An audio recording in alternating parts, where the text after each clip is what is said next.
How's everyone? It's always been my dream to come to London during Christmas time, so thank you for making that a reality. It doesn't disappoint. So one thing that we kind of believe within Blockgraph and kind of part of our parent organization, Comcast and Freewheel, is that we're living in a golden age of TV. And this is perhaps not a controversial statement in this room, but if you go outside of this room, it's a quite controversial statement. Audiences today have more choice in terms of the content that they have available to them, regardless of the screen that it exists on. And the other point is that TV is actually starting to act more like digital. So if you think about the way that television is evolving, television is becoming more data-enabled. And we're already seeing proof points today.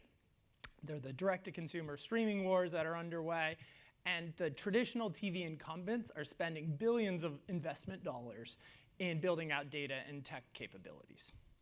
The flip side of that is that the digital platforms, won't name them, but they're becoming more like television. They're investing billions of dollars in content, and they're launching their own direct-to-consumer applications. So we're seeing something that we've talked about for the last 10 years, a true convergence of digital and television. And that means that marketers now have, at their ability, the ability to do the best of both worlds.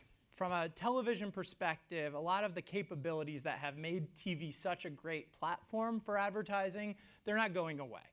It still has the highest quality, most engaging content. It's still efficient. When you think about how you want to reach massive numbers of households in one single setting, TV is still the best platform. The upfronts and the rates that we're seeing, despite declining numbers, are proving this out. And it's extremely brand safe, and it's an engaging environment. So TV still has a lot of capabilities.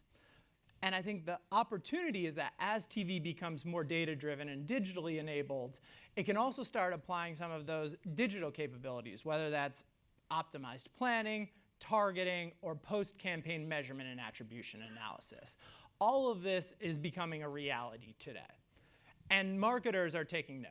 So we did some research, and this is a little bit of a qualitative research that we did with some advertisers. And we asked them, what percentage of your TV today is data-enabled using some form of audience data throughout the planning, through targeting, and attribution perspective? And we're already seeing that 40% of that TV advertising budget is becoming enabled based on data, and that's growing over time as these capabilities roll out. So we're not talking about the theoretical anymore. This is a reality. Advertisers are using a lot of data. So nothing new here. This is another one of those no shit Sherlock moments.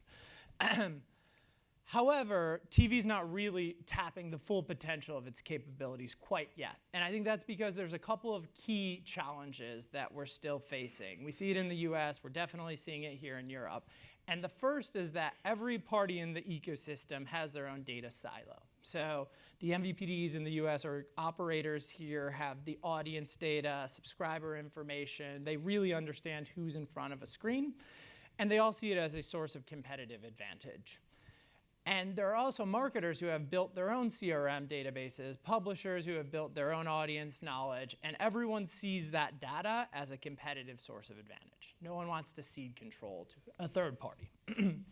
There's also use requirements based on privacy and business concerns. So whenever data is used across parties, when it needs to be, there's a friction point. So we need a secure way to make data available across the supply chain.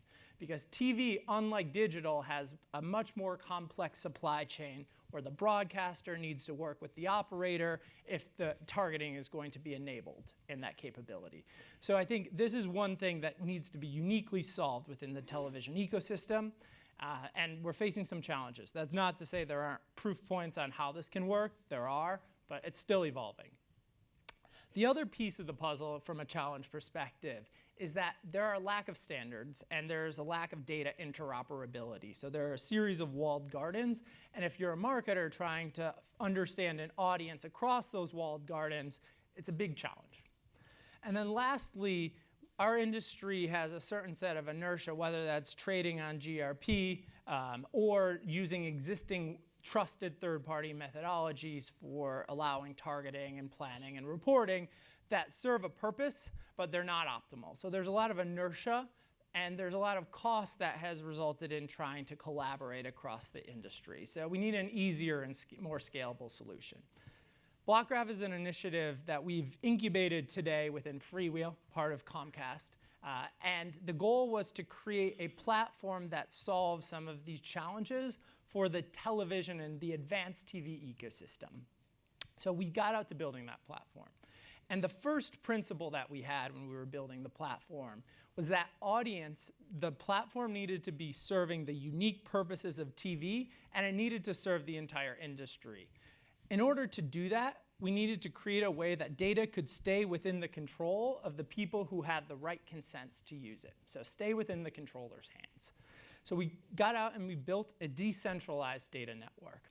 So this allows companies who have audience insights to keep them within their own control, to license software that allows them to group that data with others, and match it against a shared identity layer. So understanding that audience is the same person across different screens, or across same household across different distributors or operators.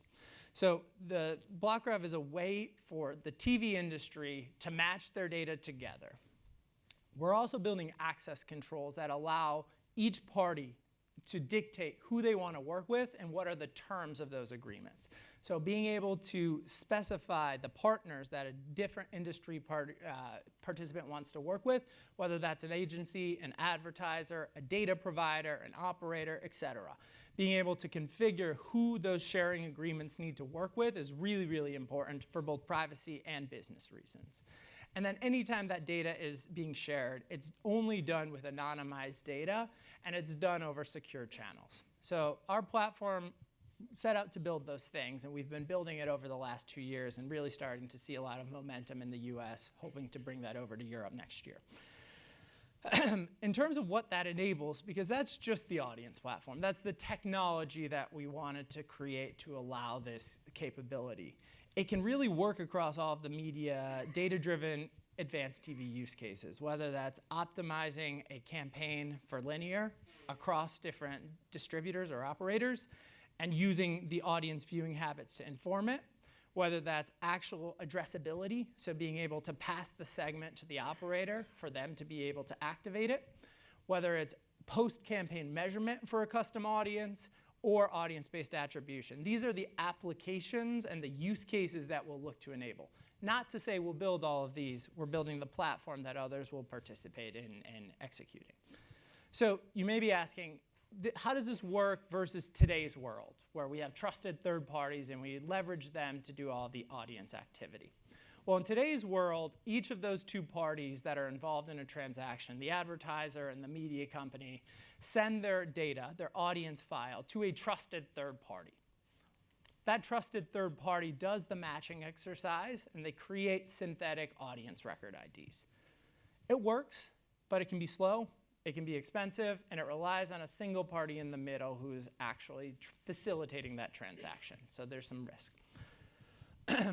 The difference between what we've created and that approach is that with Blockgraph, you're able to license software and keep your data that you have the right consents for within your own systems. But by licensing that software and matching it with other parties, you can use the encrypted version of the data to match directly with whatever parties you want to do, provided that there is a bilateral agreement between you. This can unlock a number of different use cases, whether that's matching a segment across distributors, and then using that specific match for various purposes, which we'll go into. So a quick use case, and then we'll end. So if you think about the life cycle of media on an audience basis, the first thing that needs to happen is the specific target needs to be defined. The advertiser sometimes will build that using first-party data, sometimes they'll license third-party, sometimes they'll rely on the actual inventory owner's data.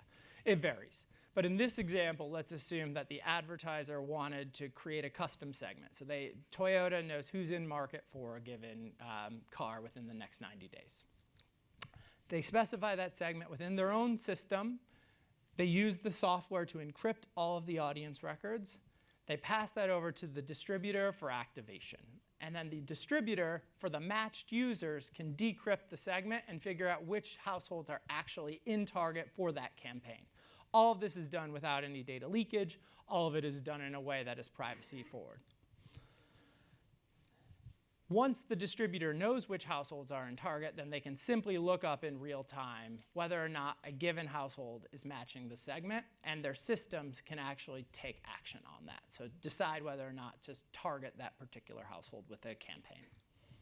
And then post-campaign, there may be different parties involved, trusted third-party measurement providers, attribution data providers, but the actual segment could be matched against some type of outcome data, whether that's measurement, viewership data, ad exposure, or actual purchase or store visit. It's going to vary. But those two parties can collaborate and ask what percentage of these users were exposed, and then get the aggregate answer in a privacy safe way. So this is the full suite of how the capability would be deployed. And then I'll just leave with this. Our goal was to make this process, which is doable today, but with a lot of friction, better, faster, and more sustainable. So by creating a platform, we truly believe that this will create a lot of ecosystem benefit, and I look forward to meeting with a lot of you guys over the coming days. So thank you.